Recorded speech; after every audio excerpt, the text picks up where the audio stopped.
loved ones. Thank you for joining me today. And if you're new to the channel, then welcome to the family. Today, we will review Married at First Sight Season 16, Episode 4, Couples Review for Nicole and Chris.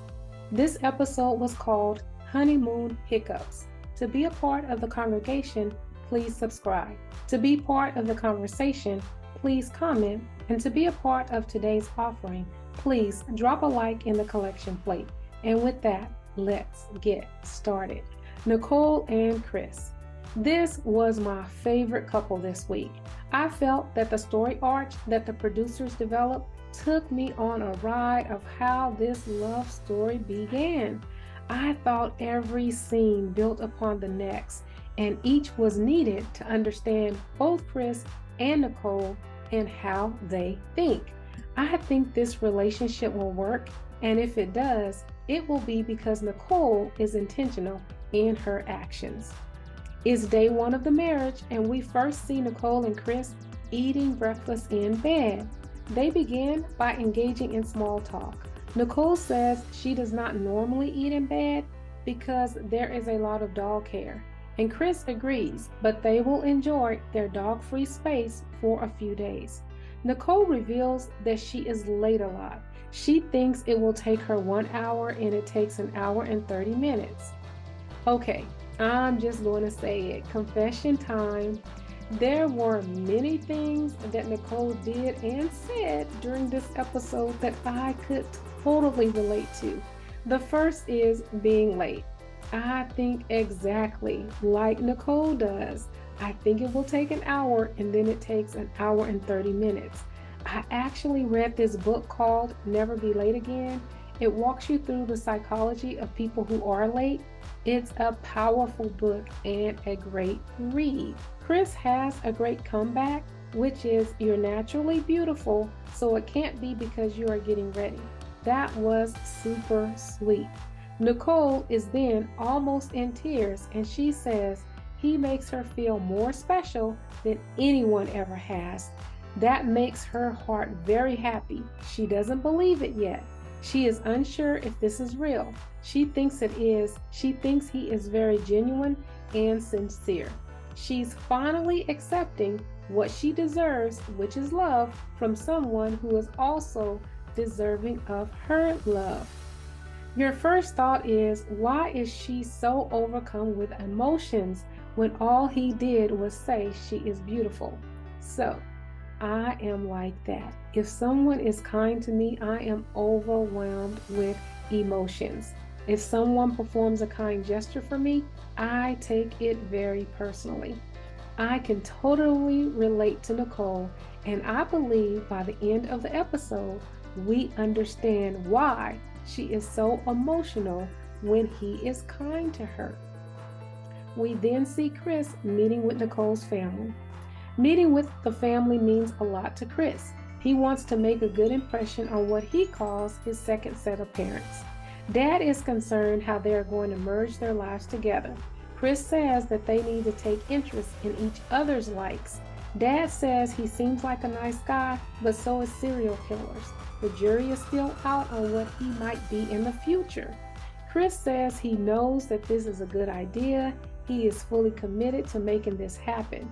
Dad says, talk is cheap, actions speak louder than words. Next, Nicole meets with Chris's family. Chris's family says that he is funny, goofy, and has a big heart. He is a nurturing soul. He will lift you up, he will make you laugh, and he will take care of you. In the past, Chris has been consumed with his relationships. Nicole will encourage him to have a life outside of her, just as she likes to do things with her family and friends. His brother is concerned that if things do not work out, he will take it really hard and make it personal and have a hard time recovering. Nicole is hearing that Chris will be kind to a fault, and how she interprets it is that she needs to be a protector for him. She needs to protect his heart. She is going to be mindful because she may not have thought this thought otherwise. I love this about Nicole. She is taking in the information and determining how she needs to apply it to their relationship moving forward. I love that she is intentionally making notes for her to act upon and not ways to change him. I think this is very thoughtful of Nicole. She is thinking of the other person and not only herself. Also, I like that she is balanced. When they said he is consumed in relationships, she did not take that as she needed to change, but she needed to encourage him to get out more. She can see and analyze when she needs to make a change or when she needs to help him along in his life's journey. Dad says if you see it's not working out for you guys, don't drag it out. I love this family meeting. I thought it was very productive and that the interaction was useful for both Chris and Nicole moving forward. The next meaningful interaction we see is when we see Nicole and Chris have a conversation in their honeymoon suite when they arrive in Jamaica. Chris shares that the last time he was with a girlfriend on vacation, he felt like he was there with a complete stranger. The girl would not touch him, talk to him, or hold his hand on vacation. It sounded like his ex-girlfriend did what Jasmine did to her boyfriend she had 7 months ago. It was at the end of the relationship and the girlfriend had checked out mentally, emotionally, and physically. Maybe she did it at the beginning of the vacation, or maybe she went because it was already booked. If I were Nicole at another time, I would want to explore what the downfall of that relationship was. I don't buy it's because he is a nice guy. He has other flaws that women were not willing to work through, and I think that relationship will give Nicole a reference point as to why he is single.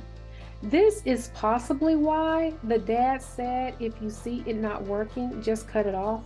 Chris already said he stays in relationships too long. Possibly before the vacation, he knew it was ending and just stayed in. The moral of my long rant is, I think it is more to explore in this situation. Nicole then shares in a cameo that in past relationships, men were not willing to share their feelings, and if they did, it's because she had shared first and she has had to pull it out of them. Therefore, he is making her feel comfortable enough to share. This is great, and this is what we did not get from Jasmina and Michael. Jasmina wanted Michael to share his experiences, and he did, but she did not reciprocate, which creates imbalance in the relationship. Nicole shares that she has vacation anxiety because people may see the real her and find something in her they do not like. Oh my, I can relate. I feel the same way. I feel that my thoughts and opinions and the way I view life is so different from the norm that people will find something about me that they don't like. Now, how I deal with it in my real life is I just be me, and I look for those few people that I can connect with. I may not be everyone's cup of tea, but I'm someone's. Chris then asked, do you have a relationship that stands out like the one I just described? That was a really smart follow-up question by Chris. I believe he wanted to discover why she felt that people are not accepting of her and knew that maybe it could be rooted in a past encounter. I love this. Most people would have just continued with the surface conversation. I think he really wants to explore who she is. Therefore, he listened and asked a follow-up question to help her go deeper. Then it happened, what social media is calling the most vulnerable moment in Married at First Sight history. Nicole shares that her first relationship was toxic. She was told that she was not worthy of love and lucky that the guy even liked her. She still has the scar where she allowed him to burn her with a cigarette to prove that she loved him. She then approached every relationship as if she was not worthy of love. Chris kissed her scar and reassured her that she was worthy of love and praised her for sharing. He says it's her ex's loss for letting her go, and it is his game. I loved everything about this exchange. She was vulnerable and he was reassuring. He gave her comfort, which allows her to share more moving forward. I believe now we know why Nicole is so emotional and takes it very personal when he does nice things for her. When she received his gift, she was overwhelmed. At the beginning of this episode, she was emotional related to how nice he has treated her. I think it's because she has been on the other side and see how people can treat you. I love it, and I think this couple has a great chance of making it. They are both sharing often and early, which is what you need in such a compact process. This also explains, for me at least, the comment her dad made before he walked her down the aisle. He said, "I know you will not get hurt. You are strong physically and emotionally." I think he has seen his daughter overcome some traumatic events.